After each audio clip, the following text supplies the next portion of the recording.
I tracked every single minute I spent working on my 16-minute short film, Random Ideas. In this video, I'm going to talk about why I did this, how much time I spent on each part of the process, and why you might consider tracking the time you spend on your own creative projects. If you haven't already watched the film, you can check it out up here and use the chapter markers below to skip around to whatever part you want. So I decided to track my time on this project for a few reasons. First of all, this was a passion project as opposed to paid freelance work, and I wanted to get an idea of how much time it was taking away from other potentially more lucrative opportunities. Second, I wanted a way to keep myself motivated. This is the biggest creative project I've ever done, and it was difficult at times to push through the low points where I just wasn't feeling it. Logging the time I spent working on the film made me feel like I was accomplishing something, even if I didn't have anything to show for it yet. And third, I just wanted to know how long this kind of film takes to create, because estimating large amounts of time like this is really difficult, at least for me. It's also pretty tough because I'm in high school and usually don't have large blocks of time to dedicate to one project, which would be much more easily measurable. Now that you know why I decided to do this, let's get into the numbers. In total, I spent 7,624 minutes and 30 seconds on Random Ideas, which is equal to just over 127 hours. Pre-production took 14 hours, production made up 51 hours, and editing a whopping 62 hours. Within pre-production, I spent about an hour and 15 minutes creating a brief outline, just under 6 hours to write the full script, which I did on CeltX, a free online scriptwriting platform. I spent an astounding 7 minutes doing previs and almost 7 hours doing general pre-production, things like location scouting, meeting with cast and crew members, etc. We had to start filming pretty quickly due to schedule constraints, so pre-production might have been a little bit rushed. Now onto production. We shot between July 18th and July 26th every day besides the 22nd for 8 days of shooting, with each day being anywhere between 3.5 and 7 hours. At any one time, we had somewhere between 3 and 7 people on set. All of that added up to 48 hours and 30 minutes of my time for actual shooting. And then gear prep, which could be considered pre-production, took just under 3 hours across all 8 days, and that consisted of charging batteries, packing my gear up, etc. Now for the biggest section,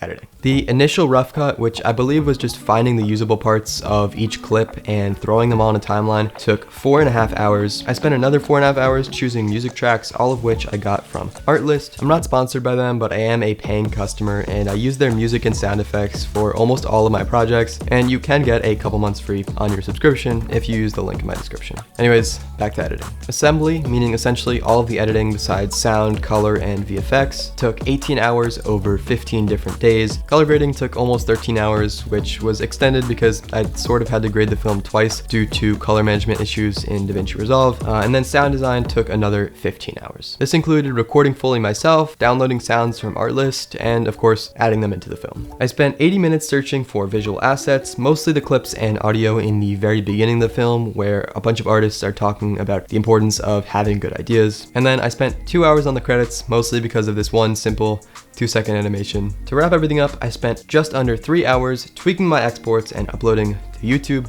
all of which adds up to 127 hours. Now, having released the film, I can say that I'm glad I created it. I'm sure if I invested all those hours into pursuing paid work, I would have made more money in the short term, but there are dozens of reasons why I'm happy that I made Random Ideas instead. It brought me closer to my friends. It showed me that maybe I do like fictional narrative filmmaking, and most importantly, it led me to grow as a creator and a person, whether it ends up generating a single penny or not. And hearing from this community that it struck a chord with other creators, that it validated their own experiences, is incredibly meaningful to me, and it makes it all feel worth it. So after all that, would I recommend tracking time on your own creative projects? Absolutely. I think it's really useful to see where your time is actually going, especially on these large projects, and especially if you start doing paid work, depending on how you choose to charge, knowing how many hours an edit will take is really useful. It's a super simple process. I just bookmarked this online stopwatch, started it when I began working each time, stopped it when I ended working, and then inputted the time elapsed into an Excel spreadsheet, set up a few sum formulas, and that was it. And realistically, there were many times when I forgot to stop it or start it and had to do some estimation, so I would recommend using a physical stopwatch on your desk if possible, which will always be in your peripheral vision, as opposed to when I'm editing in DaVinci Resolve, I can't see the stopwatch at all, and so it's sort of just out of sight, out of mind.